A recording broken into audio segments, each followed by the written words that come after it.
işte bölgenin tekrar 90'lı yıllardaki kaotik duruma, kaosa sürüklenmemesi, yani bölge halkı arasındaki bir çatışmanın yoku bulmaması için yani herkese iş düşüyor.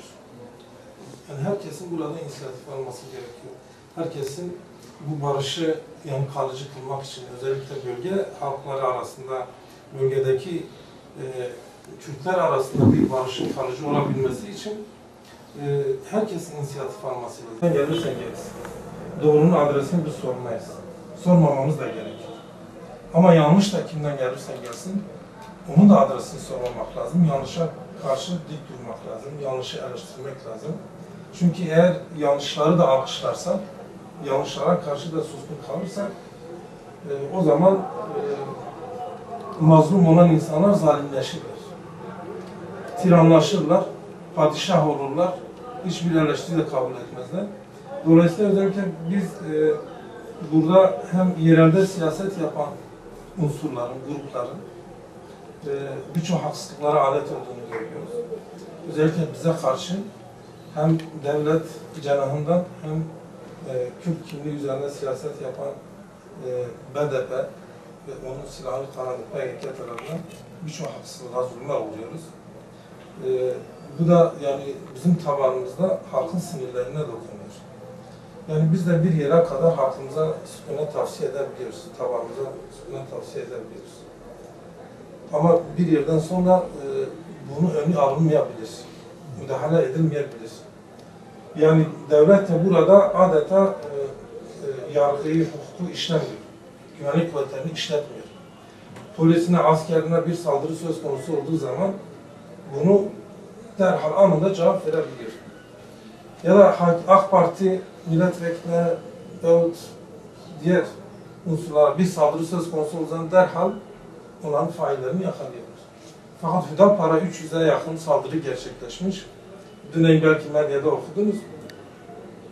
Son yıl başından bu yana 40 tane olayın adresini, tarihini verdik, yayınladık. Bunu görürsünüz belki. Bu olayların hiçbir tanesinin savcılık takibatı yapılmamış. Güvenlik tarafından hiçbir işlem görülmemiş, yapılmamış. Failleri belli olmasına rağmen. Yani devlet de burada aslında acziyet mi diyelim veyahut devlet burada Kürtlerin tekrar birbirini boğazlaması mı istiyor? Yani böyle art niyetler, kokular geliyor. Elbette biz yani bu sürecin sürmesini istiyoruz. Süreç gerçi kapalı gidiyor, şeffaflar. Biz buna rağmen defaaten birçok platformda bu süreci desteklediğimizi dile getirdik. Ancak bu süreç neyi getiriyor, neyi götürüyor, ne üzerinde yapılıyor bilmiyoruz. Anlaştırıyor. Tabiri caizse akıllı karakollar yapıyor. Anlatabiliyor muyum? Ya da işte korucu kadrolarını artırıyor. Yani ciddi adımlar attığı yok. Yani o da sanki bir savaş hazırlığı içerisinde. Bu süreçte öbür tarafa biz baktığımız zaman öbür tarafta da daha gidişler duruyor.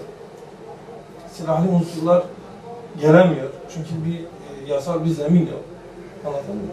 Yani böyle bir kısır döngü söz konusu. Ve bu kısır döngüde en son 11 gün, 12 gündür sizin gazetelerinizde de görüyoruz. Yollarımızın kapalı olduğunu. Ve bu hususta hiçbir sivil toplum kuruluşunun ciddi tepki vermediğini biz özellikle Bingöl'de yani Bingöl bir ablukaya alınıyor. Ama yani sahada olan, halkı temsil eden, sivil alanda olan, görüş beyan edenler yani ses seda yok. O açıdan biz isterdik ki Bingöl olarak yani bu tür hususlarda yanlış kimden gelirse gelsin. Yani burada devletin de ciddi hataları var. Onların da dile getirilmesi gerekir. Demokrasi diyorsa, özgürlük diyorsa, bu ülkede kimin hakkı gasp edilmişse ki Kemalizm herkesin hakkını gasp edilir.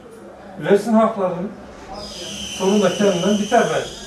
Ama maalesef haklar verilmiyor. Verilmediği gibi bastırılıyor. Şiddetle bastırılıyor. Ve bu da cidden yani kötü sonuçlar doğuracak.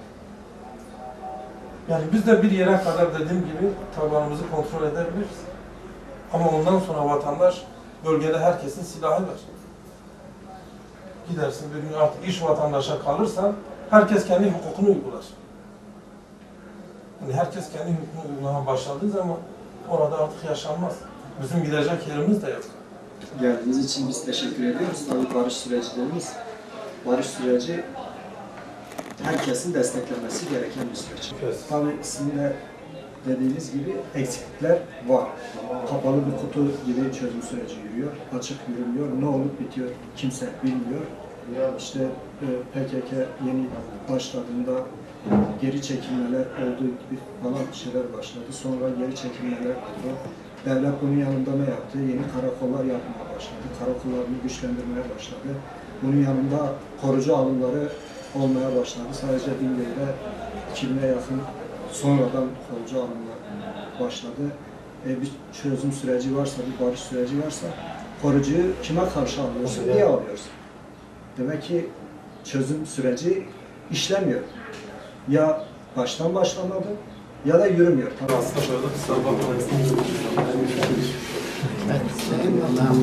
Allah'a ısmarladık. Allah'a emanet olun.